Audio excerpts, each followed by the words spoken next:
السلام علیکم، میں ہوں جمال عبداللہ عثمان اور ایک اور پوڈ کاسٹ کے سلسلے میں آپ کی خدمت میں حاضر ہیں۔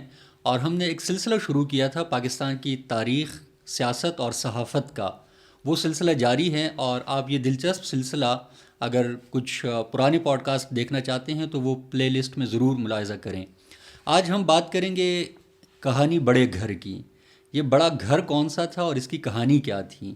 اور پاکستان کے اگر کچھ مقبول کالموں کا ذکر کیا جائے تو ان میں سے ایک کہانی بڑے گھر کا کالم تھا۔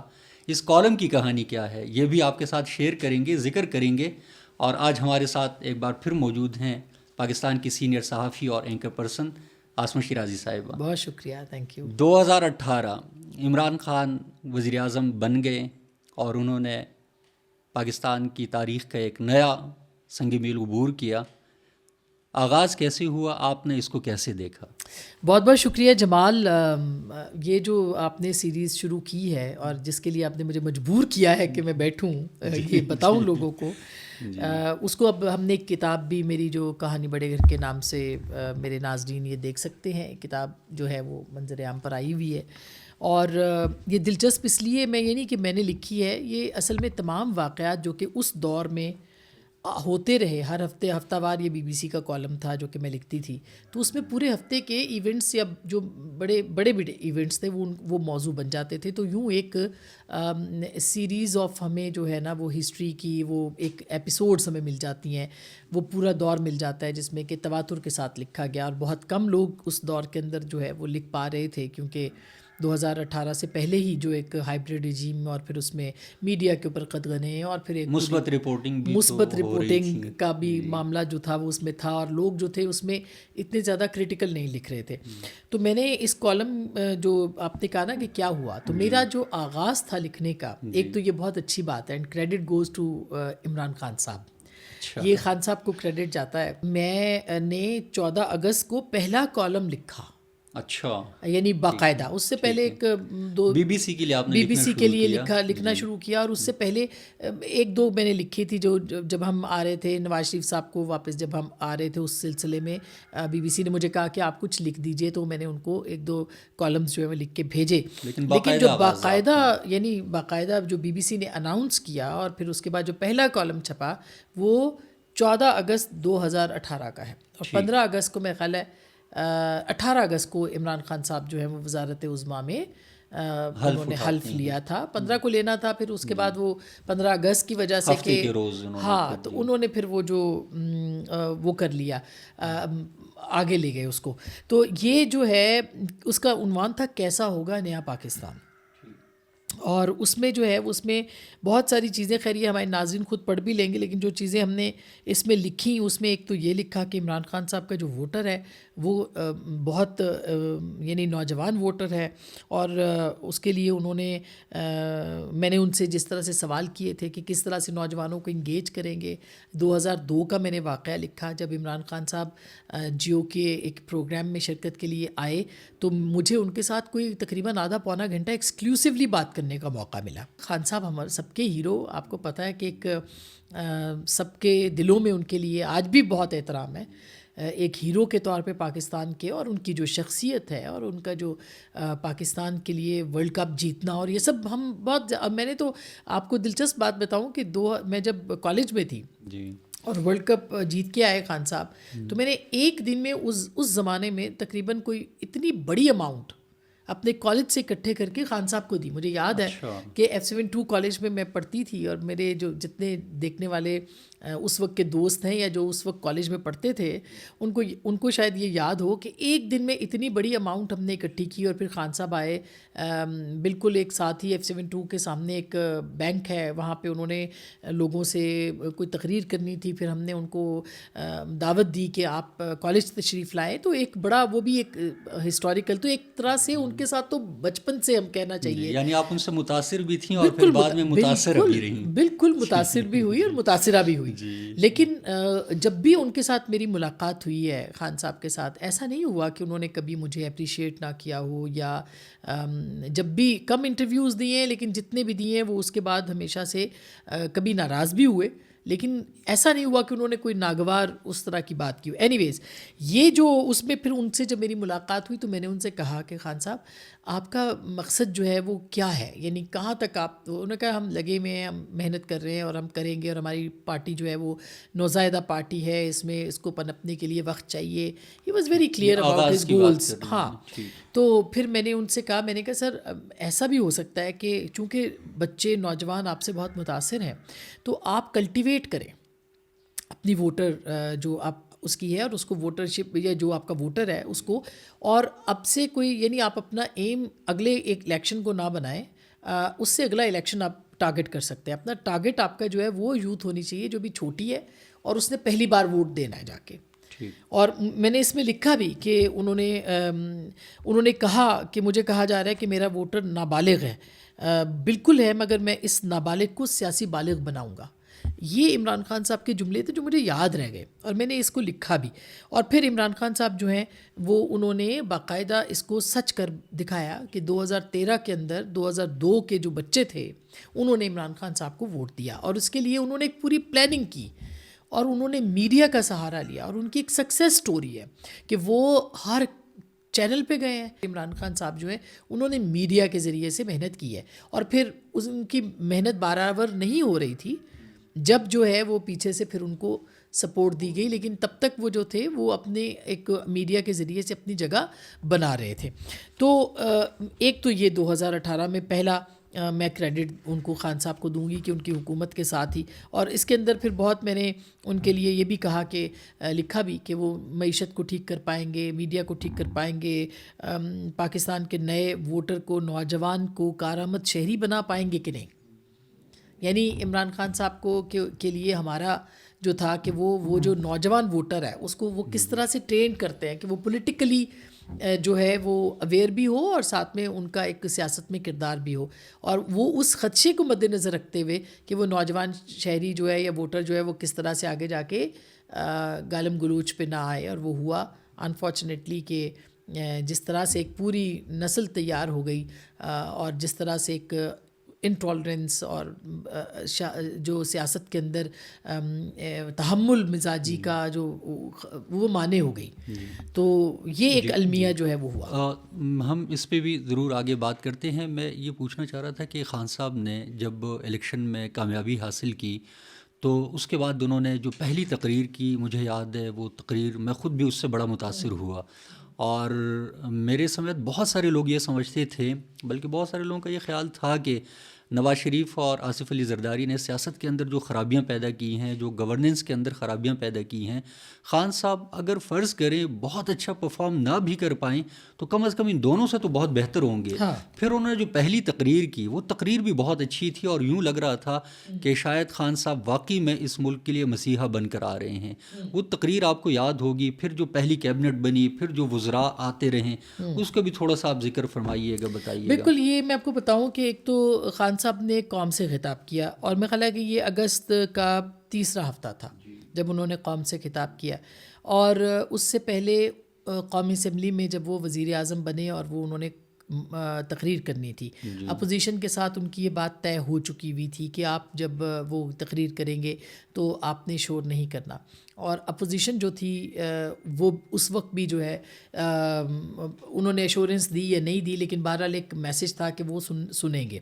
لیکن جب عمران خان صاحب وہاں پہ آئے تو اپوزیشن نے بہت زیادہ شور مچایا. شہباز شریف صاحب بھی تھے, بلاول صاحب بھی تھے, آصف علی زرداری صاحب بھی تھے, اور سب لوگ تھے. تو ایک بہت جسے کہنا چاہیے بہت زیادہ احتجاج ہوا, کیونکہ سیم ایلیگیشنز تھے کہ الیکشنز جو ہیں وہ رگڈ ہیں, اور یہ کہ الیکشنز کو, انتخابات کو جو ہے وہ آر ٹی ایس کے ذریعے سے بٹھایا گیا ہے, اور تحفظات تھے. پیپلز پارٹی کے تحفظات بھی تھے, پی ایم ایل این کے تحفظات بھی تھے, ہر سیاسی جماعت کے, مولانا کے تحفظات بھی تھے. تو وہ تحفظات تھے, لیکن اس کے بعد پھر وہ انہوں نے احتجاج کرنا شروع کیا. اور عمران خان صاحب نے, اگر آپ نے وہ ویژولز یاد کریں, کانوں پہ لگا کے انہوں نے کی, تو انہوں نے اس دن ہی ان کو دھمکی لگا دی کہ میں چھوڑوں گا نہیں کسی کو، اور میں چوروں کو ڈاکوں کو یہ وہ سارا یہاں سے ایک بہت زیادہ ان کے بیچ میں منافرت جو ہے وہ، اور لوگوں کو لگا، اپوزیشن کو خاص کر کے لگا کہ اب جو ہے وہ معاملات ٹھیک نہیں ہوں گے اور یہ آخری حد تک جائیں گے. اور پھر عمران خان صاحب گئے بھی، انہوں نے ان کے خلاف بہت زیادہ ساری مطلب اپوزیشن کو ہی جیل میں ڈال بھی دیا اس کے بعد کافی، یعنی ان کو اس بات کا غصہ آیا، جو کہ ان کے وزراء بھی کہتے رہے ٹیلی ویژن پہ آ کے، اور ان کے لوگ بھی کہتے رہے کہ اگر عمران خان صاحب کی تقریر کو سن لیا جاتا تو عمران خان صاحب جو ہیں وہ کبھی بھی اس طرح نہ کرتے. مگر میرا خیال ہے کہ ایسا نہیں تھا. عمران خان صاحب نے اس کو ایک جواز بنایا، اور اس کے بعد پھر انہوں نے اس کے اوپر جو ہے وہ عمل درآمد کیا، جو وہ سوچ کے آئے تھے، جو وہ کہتے رہے اتنے سالوں میں، وہ اس کے اوپر انہوں نے عمل درآمد کیا. مجھے یاد ہے کہ عمران خان صاحب نے کچھ اینکرز کو بلایا، میں بھی اس میں تھی، جو پہلی بریفنگز تھی، میٹنگز تھیں اس کے اندر، تو مجھے بھی بلایا گیا تھا. میرا خیال ہے وہ پہلی اور آخری ہی تھی، یا میرا خیال ہے ایک اس کے بعد بلایا گیا، اور اس کے بعد پھر مجھے کبھی نہیں بلایا گیا. تو خیر یہ کوئی پہلی بار ہمارے ساتھ نہیں ہوا تھا. شوکت عزیز صاحب ہوں، یا اس کے بعد دیگر وزرائے اعظم ہوں یا صدور ہوں، انہوں نے ہمیشہ یہی ہمارے ساتھ کیا ہے. ہم یا بین ہوئے ہیں، یا ہمیں جو ہے وہ ہمارے خلاف جو ہے وہ معاملات ہوئے ہیں. تو یہ ایک ہمارے لیے اعزاز کی بات ہوتی ہے. ہاں. تو اس کے بعد عمران خان صاحب نے جب وہ میٹنگ بلائی، اور اس میٹنگ کے اندر میں نے ان سے یہ سوال کیا کہ آپ کا جو ووٹر اور سپورٹر ہے وہ کہتا ہے کہ آپ احتساب کریں، تو آپ اگر احتساب کریں گے تو پھر آپ کو کیا لگتا ہے کہ کیا صورتحال بنے گی اور وہ کیا معاملات ہوں گے، کیونکہ آپ کا ووٹر تو یہی کہتا ہے. تو انہوں نے کہا بالکل میرا ووٹر یہی چاہتا ہے اور یہ کرتا ہے، اور ہم یہ کریں گے.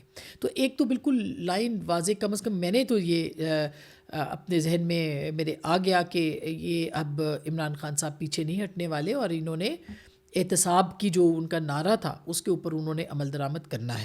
بہرحال عمران خان صاحب جو ہے انہوں نے قوم سے خطاب بھی کیا، اور اس کے اندر آپ کو یاد ہوگا کہ وہ ایک انہوں نے ایکس رے دکھایا، ایک جو پوری ان کی جو ایک فالوئنگ تھی، ان کا جو سپورٹر تھا، ووٹر تھا، وہ اس بات کا کریڈٹ آج بھی لیتا ہے کہ وہ تقریر دیکھ کے نہیں پڑھتے، پرچیوں سے نہیں پڑھتے. جی وہ پرچیوں سے نہیں پڑھتے، اور یہ ایک تانا دیا جاتا ہے ان کے مخالفین کو کہ وہ جی پرچیوں سے پڑھتے ہیں. حالانکہ پوری دنیا کے اندر جو ہے وہ اس بات کو لکھ کے، جو بڑے عہدوں پہ ہوتے ہیں ان کی تقاریر مختلف مراحل سے ہوتے ہوئے، اس کے سائیکولوجیکل امپیکٹس، اس کے اثرات، فلانا ملک کیا سوچے کرے گا، سب وہ ایک پورا ایک ہوم ورک ہوتا ہے اس تقریر کے اوپر. جیسے ہم اس دن آرمی چیف کی بات کر رہے تھے کہ آرمی چیف کی جو تقاریر جو ہوتی ہیں ان کا باقاعدہ سائیکو انالیسس ہوتا ہے کہ یہ جب تقریر کریں گے تو سائیکولوجیکلی امپیکٹ کیا ہوگا جب وہ جملے جو ہیں وہ ادا ہوتے ہیں یا وہ تقاریر کی جاتی ہیں. پہلے وزرائے اعظم اور صدور کے ساتھ بھی ایسے ہی ہوتا تھا، مگر یہاں آ کے تو سب کچھ ہی بدل گیا. نیا پاکستان تھا، ظاہر نئے پاکستان کی تو نئی باتیں تھیں.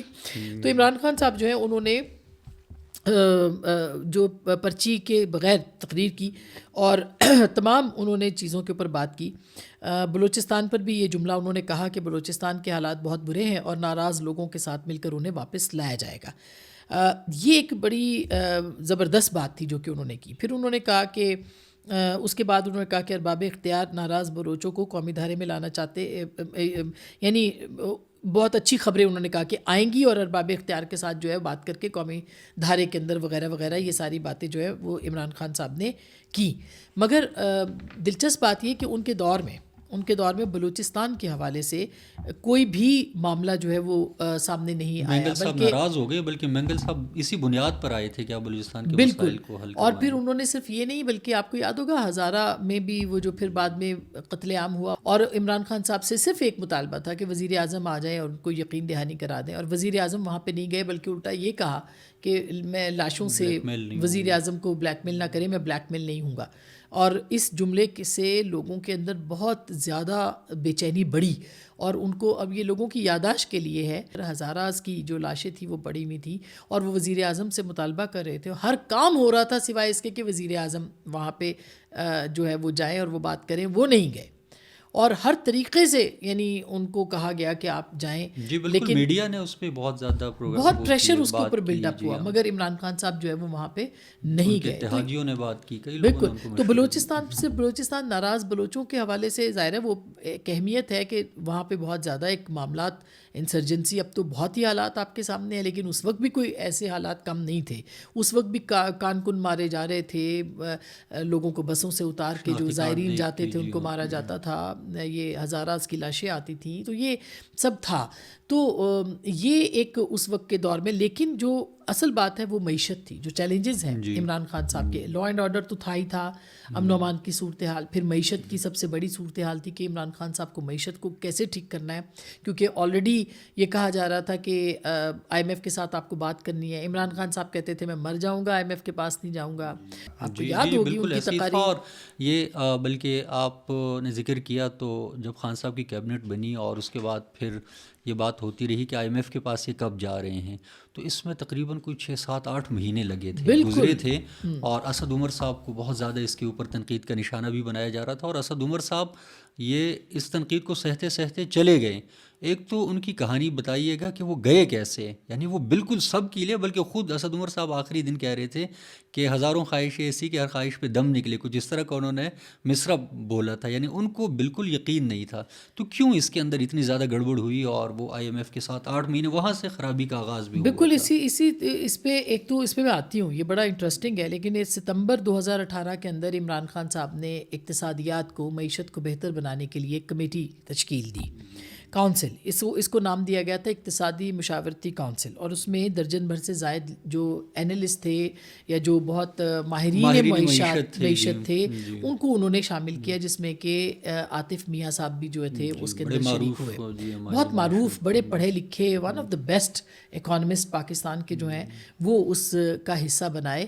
اور آپ کو یاد ہوگا کہ عمران خان صاحب جب کنٹینر پہ تقاریر کرتے تھے تو ایک دفعہ انہوں نے اپنا جو 2014 کی بات کری, ان کے ذہن میں عاطف میاں تب سے تھے, تو انہوں نے ایک دفعہ کہا تھا کہ عاطف میاں جو ہیں ان کو میں بلکہ وزیر خزانہ کے طور پر ان کا نام انہوں نے کیا تھا, سنا تھا کہ شاید وہ بنائیں ان کو. بالکل. تو ایک اتنا ان کے ذہن میں کلیئرٹی تھی اس معاملے کے اوپر. پھر اس کونسل کے اندر انہوں نے ڈالا تو المیہ یہ ہوا کہ اس کونسل میں ان کا نام آتے ہی سوشل میڈیا کے اوپر اور پھر جو ہر طرح کے ہر وقت میں جو اپوزیشن ہوتی ہے اپوزیشن کی طرف سے کہ جی, اور ان کو یہ کہا گیا کہ یہ احمدی ہیں, تو اس وجہ سے زیادہ اس پہ سوشل میڈیا کا کردار نہیں تھا, اور اپنے لوگوں کا ان کے بہت کردار تھا. اور اس میں بہت تنقید کی گئی, بڑی اس کے اوپر جو ہے وہ ہاہاکار مچی, وہ جو نفرت امیز اور وہ سارا جو تھا بیانیہ وہ کیا گیا. اور یہ وہ پہلا تھا واقعہ جب عمران خان صاحب جو ہیں انہوں نے یو ٹرن لیا, یعنی اپنی حکومت کے 1 مہینے کے بعد, جو کہ ایک حکومت ایسی جو کہ ایک 1 پیج گورنمنٹ تھی جس پہ کہ جنرل باجوہ سے لے کے چیف جسٹس تک, ثاقب نثار صاحب تک جو تھے وہ سب کے سب عمران خان صاحب کے ساتھ تھے. کوئی ان کو خدشہ نہیں تھا, کوئی ان کو ریزنٹمنٹ نہیں تھی. میڈیا میں بھی بہت ان کی مطلب ان کے فیور میں زیادہ لوگ تھے, کم لوگ ان کی مخالفت کر رہے تھے, ان پہ تنقید کر رہے تھے. تو عمران خان صاحب جو ہیں ان کو پیچھے ہٹنا پڑا اور انہوں نے ان کو واپس ان کا نام نکال دیا. اس کے اوپر بھی میں نے ایک کالم لکھا تھا کہ جناح کے پاکستان کے حوالے سے کہ کس طرح کا انوائرمنٹ ہے کہ آپ وہاں پہ کسی کو, یعنی اس کے احمدی ہونے کی وجہ سے آپ پہ پریشر آئے اور آپ پھر اس کے اوپر پیچھے ہٹ جائیں. یہ تھا ریاست مدینہ, کیونکہ عمران خان صاحب کا سب سے بڑا پہلی تقریر میں انہوں نے ریاست مدینہ بنانے کا عہد بھی انہوں نے کیا تھا. تو جناح کا پاکستان اور نیا پاکستان, یہ میں نے ان کا وہ جو ہے وہ, اور تینوں ان کے نعرے ہوتے تھے کہ ریاست مدینہ بناؤں گا, جناح کا پاکستان بناؤں گا اور نیا پاکستان بناؤں گا. ان تینوں کے اوپر میں نے یہ کالم لکھا کہ آپ نے یہ جو یو ٹرن لیا ہے, پہلے تو یا تو فیصلے آپ ایسے نہ کریں, آپ ایسا فیصلہ ہی نہ کریں, لیکن کر لیا ہے تو آپ پیچھے ہٹنے کا مقصد تو یہ ہے کہ آپ نے ایک, اور یہ بہت اس وقت کا جو ہے بڑا مسئلہ بنا تھا. پھر اسد عمر صاحب جو تھے وہ اوپننگ بیٹسمین, آپ کو یاد ہوگا کہ عمران خان صاحب جو تھے انہوں نے ان کو اوپننگ بیٹسمین کا نام دیا تھا. یعنی کسی وزیر کے بارے میں پتہ نہیں تھا, لیکن اسد عمر کے بارے میں یہ یقین تھا کہ اگر خان صاحب آتے ہیں تو یہ وزیر خزانہ ضرور رہیں گے. لیکن ان کے پاس یہ ہوم ورک نہیں تھا کہ ہم نے آگے کرنا کیا ہے. ہاں, یہ بھی ایک ایشو تھا. نہیں, ان کے پاس ہوم ورک نہیں تھا, مگر اس کے باوجود میں آپ کو بتاؤں کہ اسد عمر صاحب جو تھے وہ اکتوبر کے وسط میں تقریباً وہ گئے آئی ایم ایف کے دورے پر, اور کہا گیا کہ کامیاب دورے سے واپس لوٹے ہیں. اور جب وہ واپس لوٹ رہے تھے, جو آپ نے ذکر کیا کہ اسد عمر صاحب کیسے گئے, تو وہیں پہ بلکہ امریکہ میں ہی ان سے کسی نے سوال کیا کہ سنا ہے کہ آپ کو رخصت کرنے والے ہیں, تو انہوں نے کہا کہ ہزاروں خواہشیں ایسی کہ ہر خواہش پہ دم نکلے. اور ان کو یہ یقین نہیں تھا کہ اوپننگ بیٹسمین جو ہے وہ, یہ بلکہ کسی کو بھی نہیں تھا کہ اگست 14 یا 18 کو ایک حکومت وجود میں آتی ہے جس کے اوپننگ بیٹسمین جو ہے اسد عمر صاحب ہیں, اور ان کو جو ہے وہ 0 پہ گھر بھیج دیا گیا, 0 پہ. یعنی سپٹمبر اور اکتوبر تقریباً 2.5 مہینے کے بعد جو ہے وہ اسد عمر صاحب کے خلاف جو ہے وہ کام ہونا شروع ہو گیا اور ان کے خلاف خبریں آنا شروع ہو گئیں، اور اس کے بعد جو ہے یہ کیا وجہ ویسے اس کی ہو سکتی تھی اسد عمر کو گھر بھیجنے کی؟ کمپلیٹلی جو دیکھیے، ایک تو عمران خان صاحب نے یہ کہا کہ IMF، یہ فیصلہ عمران خان صاحب کا تھا کہ انہوں نے IMF کے پاس نہیں جانا.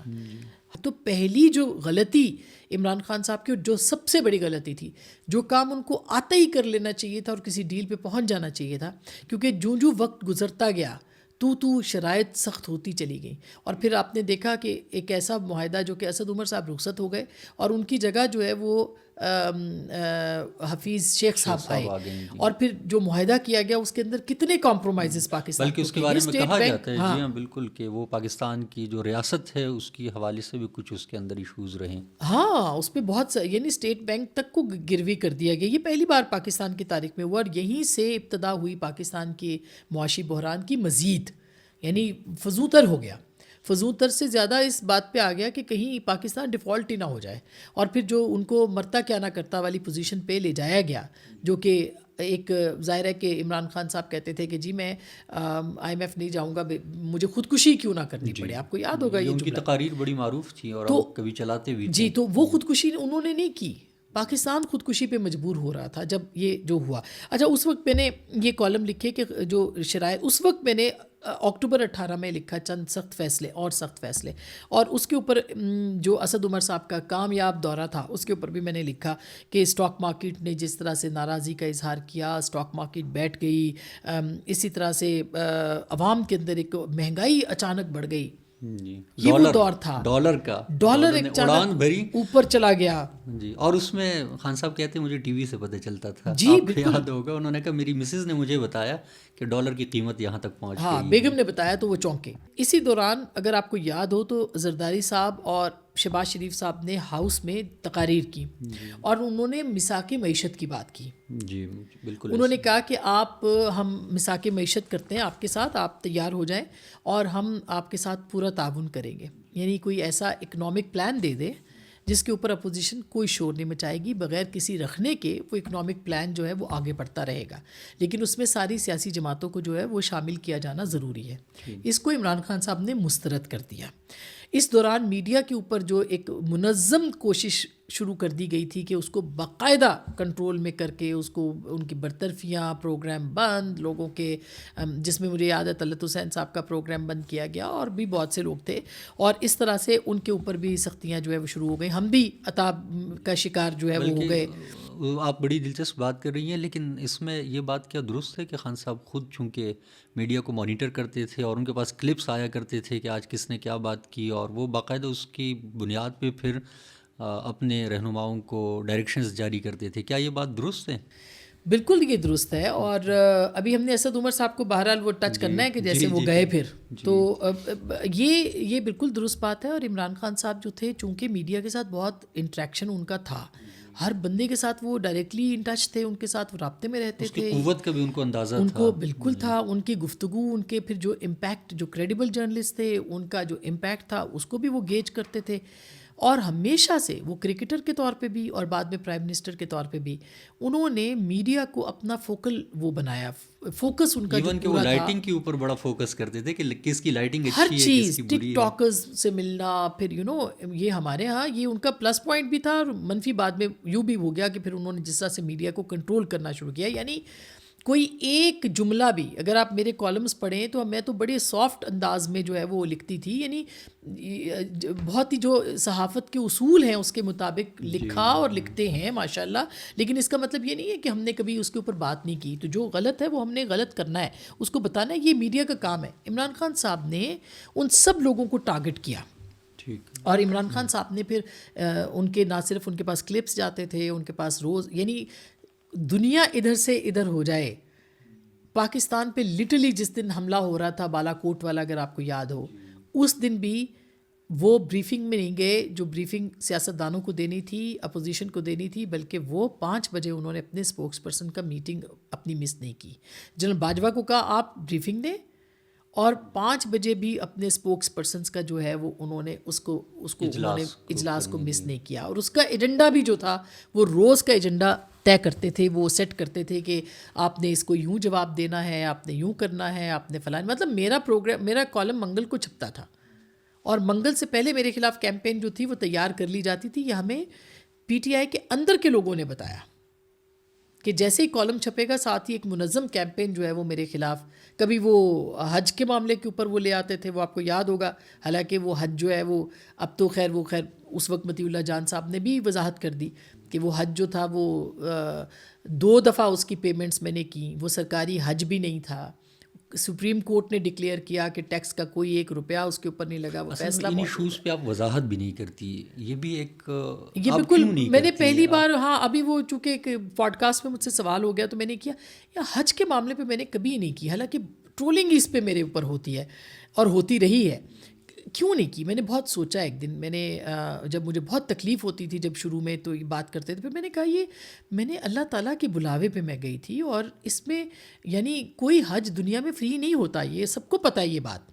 اس کے باوجود وہ لیبل تو میں نے واقعی کبھی اس کی وضاحت نہیں کی. تو اب کسی نے مجھ سے پوچھا تو میں نے اس کی وضاحت کی, لیکن ہر منگل کو میرے خلاف کیمپین اسی کے اوپر بنائی جاتی تھی, اور وہ اس کے القاب اور کرنا اور وہ سارا. اور میں کہتی تھی اللہ کا معاملہ ہے, اللہ کے گھر بلاوا ہوا ہے, اور اس کو یہ مذاق اڑاتے ہیں, اس کے اوپر تضحیق کرتے ہیں, تو اللہ اس کے اوپر جو ہے وہ دیکھیں گے, اس معاملے کو دیکھ لیں گے. اور وہ دیکھا بھی اللہ تعالیٰ نے, ایسا نہیں ہے.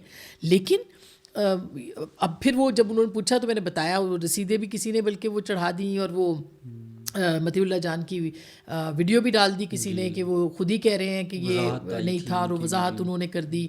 انہوں نے ایک اور فریہ ادریس صاحبہ کے ایک پروگرام میں بھی یہ کہا تھا کہ یہ سعودیز کی انویٹیشن تھی, انہوں نے اس کی بھی تصدیق کر دی. تو مگر آپ کی بات درست ہے کہ میں نے اس کے اوپر کبھی وضاحت نہیں کی. اینی ویز, تو اسد عمر جب آئے اور واپس جا رہے ہیں اس کی آپ بتا رہی تھی کچھ. تو اسد عمر صاحب جو تھے وہ پھر ایک ان کا ایک اپنا ایک بڑا کردار تھا اپنی ایک جماعت کے اندر بھی وہ سارا. تو پھر ان کے ساتھ یہ ہوا کہ تقریباً کوئی اپریل کی بات ہے 2019 کی, یعنی جو ستمبر لیٹ اس میں شروع ہوا معاملہ, اس میں 2019 اپریل جو ہے وہ آ گیا, اور اس کے اندر ان کے تبدیلی کی خبریں جو ہیں وہ چلنا شروع ہو گئی. اور آپ کو پتہ ہو کہ اسلام آباد میں ہم نے تو بہت سی حکومتیں آتے جاتے دیکھی ہیں, حکومت کو ہی نہیں پتہ ہوتا, یا حکومت میں جو بیٹھے ہوئے لوگ ہیں صرف انہیں کو نہیں پتہ ہوتا کہ حکومت جا بھی سکتی ہے ہم جا رہے ہیں یا جا رہی ہے.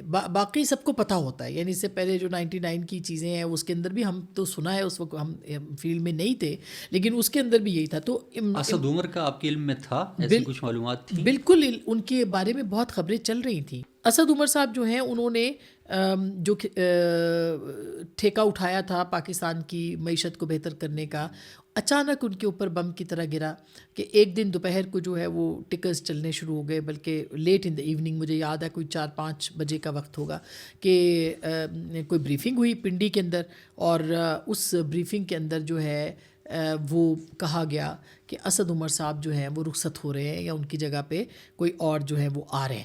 اس بریفنگ میں میں نے لکھا بھی ہے ایک جگہ پہ, لیکن اس بریفنگ کے اندر میں خیال ہے حامد میر صاحب تھے, اس میں سلیم صافی صاحب تھے, اس میں کاشف عباسی صاحب تھے, محمد مالک صاحب تھے. یہ 4-5 نام تو مجھے یاد ہیں کہ جو, اور آپ کو یاد ہوگا کہ جن باجوہ جو تھے وہ بڑے بڑے لمبے وہ بیٹھ کے گفتگو کرتے تھے, نشستیں. اس بریفنگ سے جب لوگ باہر نکلے تو انہوں نے یہ خبر بریک کی کہ اب وہ ہی از نو مور, یعنی ان کو ہٹایا جا رہا ہے, اور اب ان کی جگہ جو ہے وہ کوئی اور وزیر خزانہ جو ہے وہ تیار ہوں گے اور وہ آئیں گے. تو اپریل 2019 میں اسد عمر صاحب جو ہیں وہ رخصت ہوتے ہیں, جو کہ 3 مہینے کے بعد ہی معاملہ جو تھا وہ شروع ہو چکا ہوا تھا.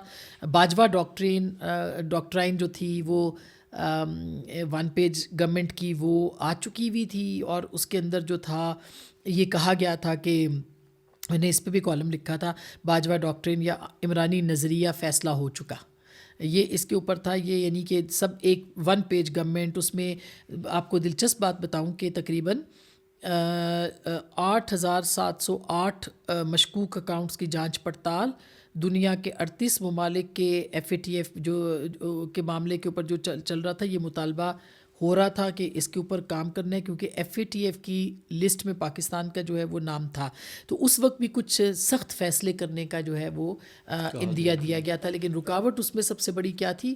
رکاوٹ اس کے اندر سب سے بڑی پاکستان کی معیشت تھی، اور اس معیشت کی وجہ سے جو ہے وہ پاکستان جو ہے وہ اس جگہ پہ آ کے کھڑا ہو گیا تھا کہ جہاں پہ، تو اس کا جو انفارچونیٹلی اس کا جو ملبہ تھا وہ سارا کا سارا وہ اسد عمر صاحب کے اوپر گرا.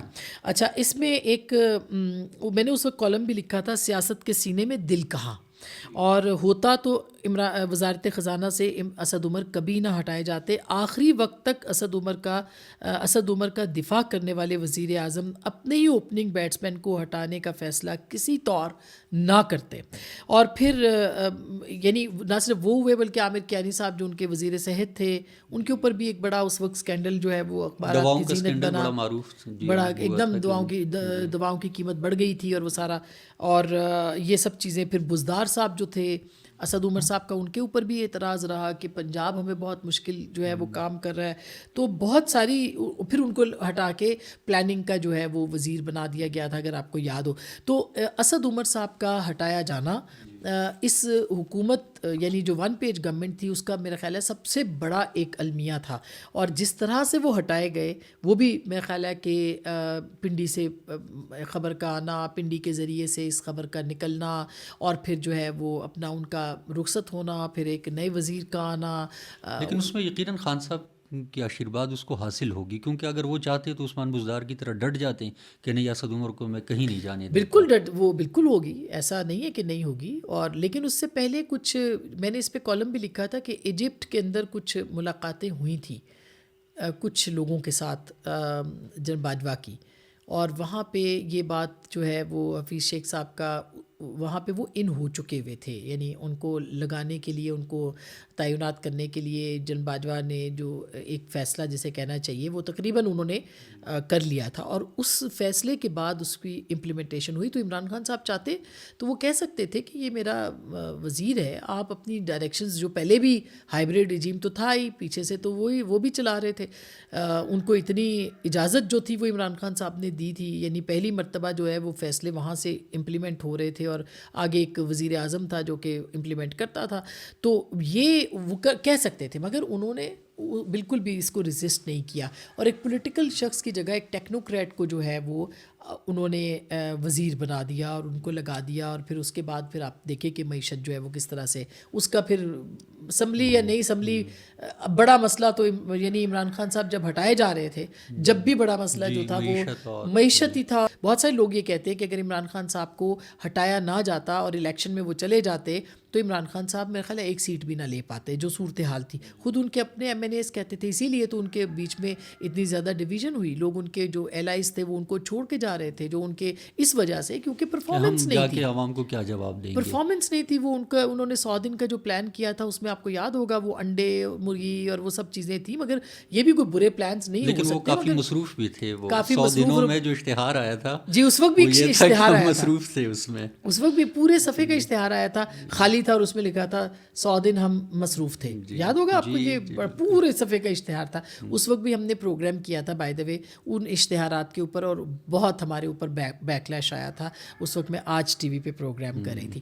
تو معیشت جو تھی، اور معیشت کے ساتھ جو سیکیورٹی تھی جو پاکستان کے، ظاہر ہے جب معیشت خراب ہوگی اور آپ کے پاس آپ ڈیفالٹ ہونے پہ آئیں گے تو سب سے بڑا تو آپ کے ایک سیکیورٹی اسٹیٹ ہے. سب سے زیادہ تو دفاع کا مسئلہ ہوتا ہے، دفاع کے پرابلمس ہوتے ہیں کہ ہم کہاں سے سروائیو کریں گے اگر کوئی ایسی صورتحال ہو گئی. پھر امن و امان کی صورتحال، پھر یہ کہ اس وقت بھی دہشت گردی بھی ہو رہی تھی ساتھ ہی ساتھ میں. یہ نہیں کہ وہ بالکل، جو لوگ کہتے ہیں کہ بالکل ختم ہو گئی تھی، بالکل ایسا نہیں تھا. وہ جو ضرب عضب کے ساتھ اس میں کمی آئی تھی، لیکن بہرحال دہشت گردی اپنی جگہ پہ موجود تھی. PIA کی فلائٹس آپ نے بند کرا دی، اسٹیٹمنٹس دلوا کے غلام سرور صاحب سے. وہ بھی کہتے ہیں، وہ آن دا ریکارڈ ہیں کہ انہوں نے کہا کہ پرائم منسٹر نے مجھے کہا کہ آپ یہ اسٹیٹمنٹ دے دیں ادھر جا کے، جس کے بعد آپ کی پورے یورپ کے اندر سے ختم ہو گئی. اب اس کے اوپر ایک اور کہانی ہے، وہ کسی اور وقت سنائیں گے، پھر کس کو ابلائج کیا گیا، کس کو پھر وہ کیا گیا. اور یوں آپ کی اپنی جو قومی ایئر لائن ہے جو پہلے ہی بری حالت میں تھی، ہمیشہ سے بری حالت میں رہی، وہ پھر بالکل ہی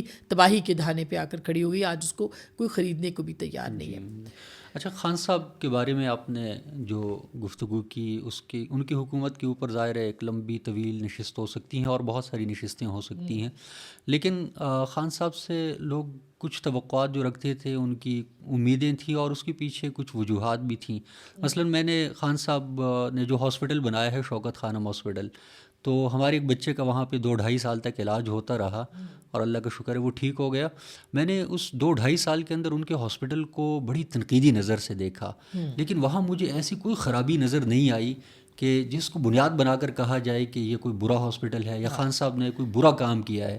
تو ہمارے ذہنوں میں یہ بات تھی کہ خان صاحب نے نمل یونیورسٹی کالج بنایا، اتنا اچھا ہاسپٹل بنایا، تو کم از کم حکومت بھی وہ بہت اچھی کر لیں گے. لیکن کیا وجہ ہے کہ وہ نہیں کر پائے؟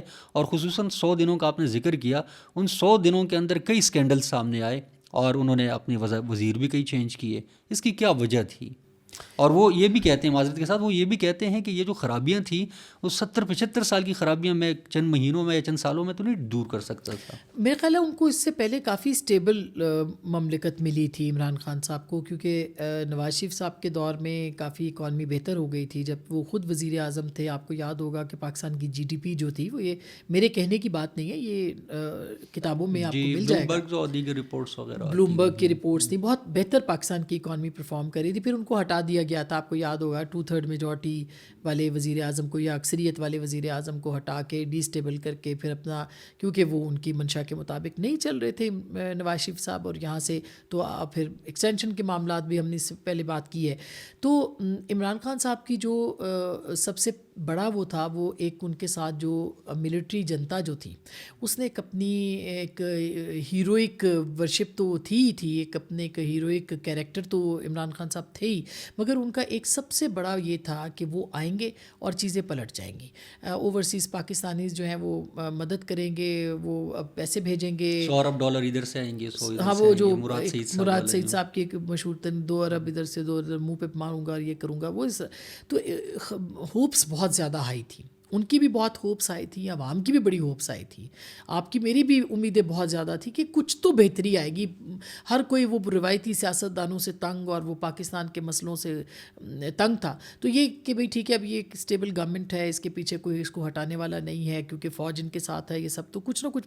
لیکن اس کے بالکل الٹ ہوا، اور پاکستان کی اکانومی کی وہ حالت ہو گئی کہ مجھے خود ایک مشیر جو تھے انہی کی کاؤنسل کے، اقتصادی کاؤنسل کے، انہوں نے ایک جگہ ملے تو انہوں نے مجھے کہا کہ اگر یہ حالات ہوئے تو ہمیں تو اپنا نیوکلیئر پروگرام جو ہے وہ، اگر ہم IMF کے پاس جلدی نہ گئے، اور وہ مستقل کاؤنسل کہتی رہی کہ ہمیں آپ جو ہے وہ جائیں IMF کے پاس، فوری طور پر جائیں اور ہمیں ان سے بات کرنی ہے، لیکن نہیں گئے.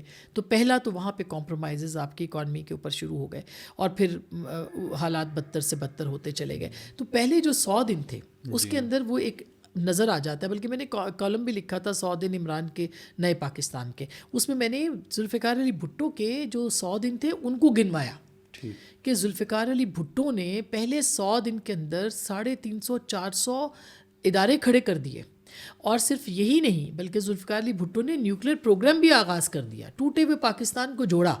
یعنی 71 کا سانحہ ہو چکا تھا، پاکستان ٹوٹ چکا تھا، ڈی مورلائزڈ فورسز تھیں، ڈی مورلائزڈ سوسائٹی تھی. ان کو آپ نے، ذوالفقار علی بھٹو نے اپنے کرزما کے ساتھ جو ہے، اپنی کرشمیاتی شخصیت کے ساتھ کیسے انہوں نے اٹھایا اور پھر پاکستان کی فارن پالیسی کو کیسے پلٹ دیا. نئے اس کے اندر جو ٹرمینالوجیز لے کے آئے وہ کہ عرب دنیا کے ساتھ پاکستان کو منسلک کر دیا. ذوالفقار علی بھٹو نے کہا یہ کمال ہے کہ اس زمان میں اسلامک سربراہی کانفرنس ہو گئی، پھر اور بہت سی، وہ تو خیر بعد کی بات ہے، لیکن شروع کے 3.5 جو ماہ تھے اس کے اندر ذوالفقار علی بھٹو کی اتنی اچیومنٹس ہیں کہ وہ کالم آج بھی پڑھا ہوا ہے، آپ جا کے پڑھ سکتے ہیں. باقاعدہ میں نے سرچ کر کے اور بہت تحقیق کے بعد جو ہے لکھا کہ ان کے کیا کارنامے تھے. تو کرنے کو 10 دن 100 دن بھی آپ ایک کم از کم کچھ نہ کریں، ڈائریکشن نظر آ جاتی ہے. وہ ڈائریکشن جو ہے وہ نظر نہیں آئی، اور پھر جو ہے وہ پولیٹیکلی بھی اپوزیشن کو بھی سب جیل میں ڈال دیے. پھر مساق معیشت کے اوپر کوئی بات سننے کو تیار نہیں ہے، پھر میڈیا کنٹرول کیا جا رہا ہے، پھر ہر طرح سے ایک طرح، یعنی یہاں تک کہ پریڈیٹر آف ڈیموکریسی کا لقب جو ہے عمران خان صاحب کو وہ ملا. یہ جو کہ کم ہی شخصیات کو دنیا میں ملا ہوا ہے. کبھی ایسا بھی ہوتا ہے کہ ایک بندے کے اندر بڑی صلاحیت ہوتی ہے لیکن وہ لوگوں کے مشوروں کا بڑا محتاج رہتا ہے. وہ ایک قدم بھی اٹھاتا ہے تو یہ سوچتا ہے کہ مجھے فلاں سے مشورہ کر لینا چاہیے. مینٹور بھی ہوتے ہیں. کیا خان صاحب کے ساتھ یہ ایشو تھا کہ جو ان کی صلاحیتیں تھیں وہ اس سے زیادہ جو ہے بڑھ کر کسی مشورے کی محتاج ہو گئی تھیں اور وہ ہر معاملے میں کسی سے مشورہ کرتے تھے کہ مجھے وزیر لگانا ہے تو کس کو لگایا جائے, مجھے مشیر لگانا ہے تو کس کو لگایا جائے؟ آپ کا اشارہ جو ہے وہ میں سمجھ گئی ہوں اور یہ ان کے اوپر بہت الزام جو ہے وہ آتا رہا. اصل میں اسی میں یہ ہوتا ہے بعض اوقات آپ کی اپنی صلاحیتیں پھر مان پڑ جاتی ہیں جب آپ بہت زیادہ ہر چیز پوچھنا شروع کر دیتے ہیں. تو کیا یہ ان کے اوپر یہ تھا کہ وہ مشورہ یا پھر یہ کہ وہ بہت سارے لوگ کہتے تھے کہ وہ ظاہر ہے کہ انفلوئنس ہونا بھی چاہیے, آپ اپنے لائف پارٹنر کے ہوتے ہیں, لیکن ہر فیصلہ یہ الزام ہے ان کے اوپر. میں نہیں سمجھتی کہ ہر فیصلہ جو ہے وہ کہیں اور سے ہوتا تھا اور وہ صرف اس کے اوپر عمل درآمد کرتے تھے. وہ وزیر اعظم پاکستان تھے, وہ پاکستان کے عوام کے پسندیدہ یعنی ووٹ لے کے آئے تھے, جیسے بھی تھے لیکن وہ ووٹ لے کے آئے تھے. اور ان کے اوپر یہ الزام بہرحال بہت تھا کہ وہ فیصلے ہر فیصلہ سازی کے اندر جو ہے وہ اپنی بیگم سے یعنی وہ لیتے ہیں اور ان کی وجہ سے ہوتا ہے. یعنی بزدار کو لگانا ہے تو عثمان بزدار, عبد القیوم صاحب کو لگایا, نیازی صاحب کو کشمیر میں وزیر اعظم, تو ان کے بارے میں یہی بات سننے کو ملی.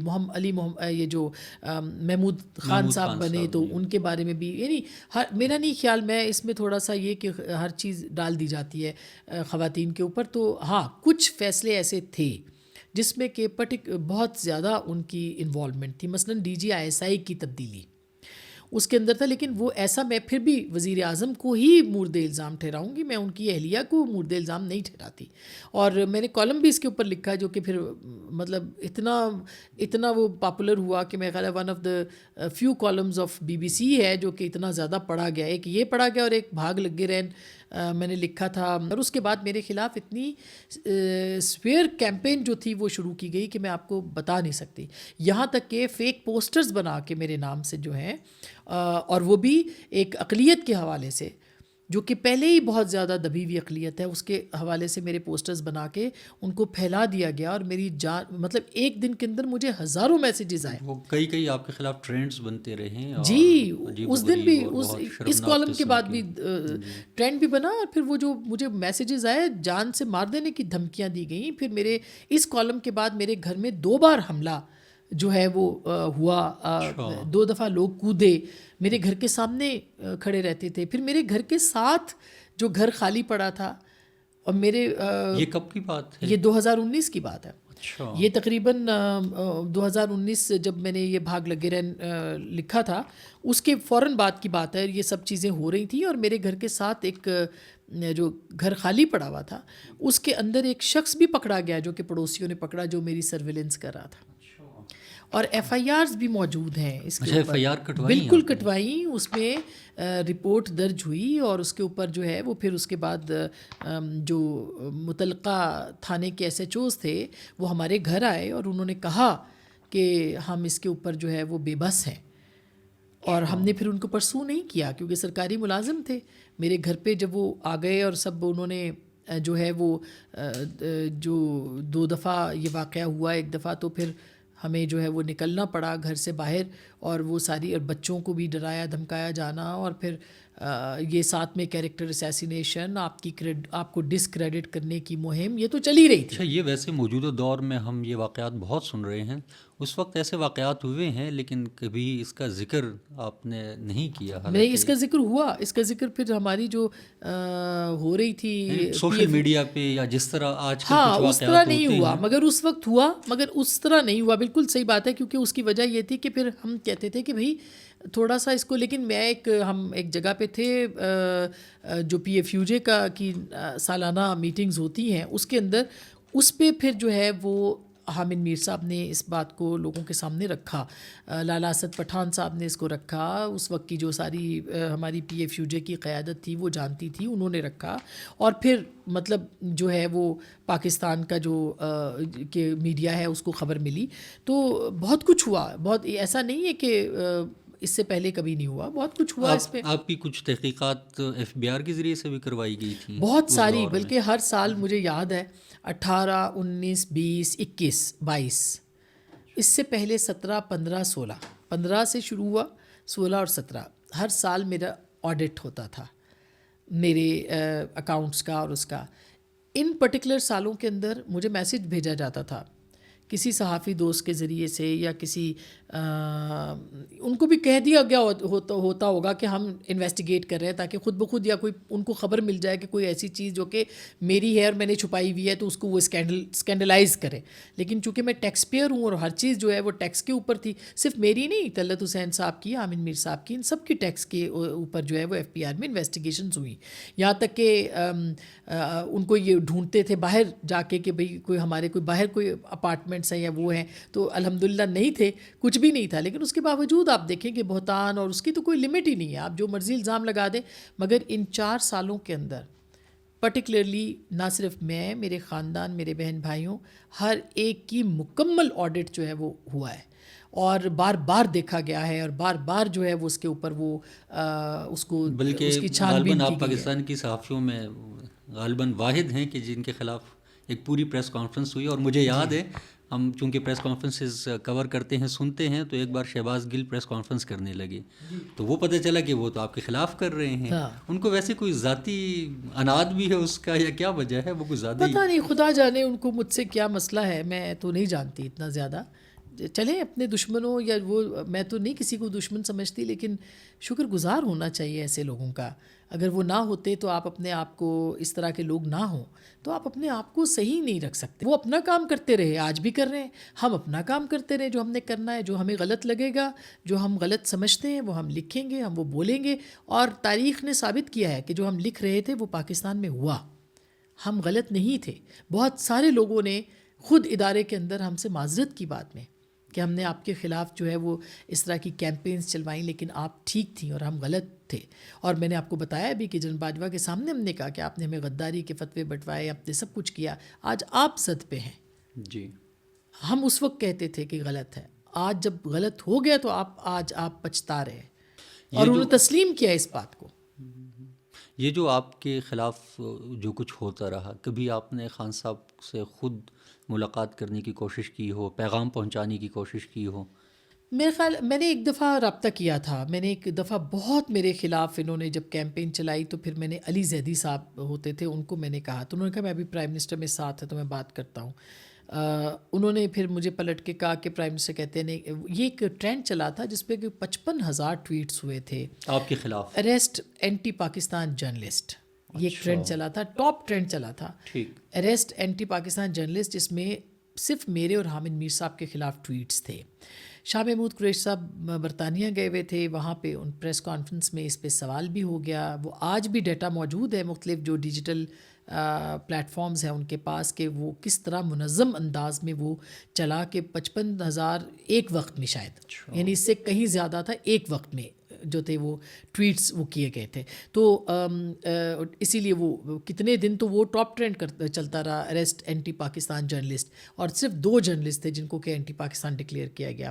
اور پھر میرے پہ غداری کا مقدمہ بھی گجرانوالہ میں آپ کو یاد ہوگا, بلکہ ایک اہم ترین واقعہ ہے کہ ایک بہت اہم اجلاس کے اندر آپ کی تصویریں بھی آئی تھی. وہ میں انشاءاللہ کسی اور پوڈ کاسٹ میں آپ سے پوچھوں گا ضرور. لیکن یہ کہانی بڑے گھر کی ابھی ہم جی اگلے ایپیسوڈ میں بتا دیں یا آپ چاہتے ہیں کہ ابھی بتاؤں؟ بہت تفصیلی ہے اور میرا تو خیال ہے اس پہ کئی کہانیاں ہو سکتی ہیں, کئی پوڈ کاسٹ ہو سکتے ہیں.